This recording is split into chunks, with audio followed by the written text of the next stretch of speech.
கோபிநாத் சொல்லுவோமா இந்த நல்ல மனுஷனை பற்றி? இந்த நல்ல மனுஷன் ஒரு மிடில் கிளாஸை விட லோயர் கிளாஸ் காலேஜ். சாதாரணவங்களுக்கு ஒரு சின்ன டொனேஷன் வாங்கிட்டு நடத்துகிற காலேஜ் அந்த காலேஜ். அந்த காலேஜுக்கு மோட்டிவேஷனல் ஸ்பீச்சுக்கு போகிறார் இவர். ரூ. 2,00,000 இவருக்கு ஃபீஸு. ரூ. 25,000 கம்மியாக இருந்துச்சுன்னு ஸ்டேஜ் ஏற மாட்டேன்ட்டார். ஓகே. இவர் என் ஊருக்கு அருகில் உள்ளவர் தான். இவரை கூட்டிகிட்டு போனவரும் ஒரு பத்திரிகையாளர் தான். அவரும் இவர் ஊருக்கு அருகில் உள்ளவர் தான். அவரும் ஒரு மிகப்பெரிய பத்திரிகையாளர் தான். அவர் என்னோட நண்பர் தான், இவரோட நண்பர் தான். அவர் தான் இவரை கூட்டிகிட்டு போகிறார்.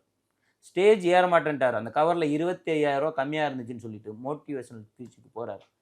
யாருக்கு சார் வேணும் உன் நீ ஃபஸ்ட்டு நீ அடுத்தவங்களுக்கு ஸ்பீச் கொடுக்கணும்.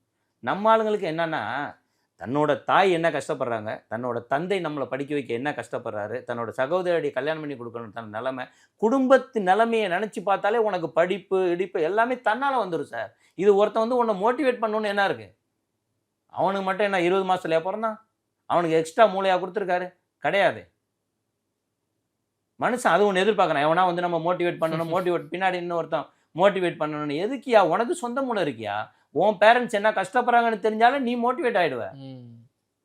முடிஞ்சு போச்சு. இதுக்கு ஒரு மோட்டிவேட் இவர் வரணுமா? இதுல எல்லாம் இவர் எடுத்துக்கிட்டார். தன்னை ஃபஸ்ட்டு சரியா நீ சாக்கடையில் நின்றுக்கிட்டு அடுத்த உயிர் இது பண்ணாத. நீ இருக்க தெரியுமா ஒரு மீடியா? அந்த மீடியாவே நாத்தம் முடிச்ச மீடியா. நான் சொல்கிறது எல்லா மீடியாவும் சொல்ல. அந்த விஜய் டிவின்ற மீடியா.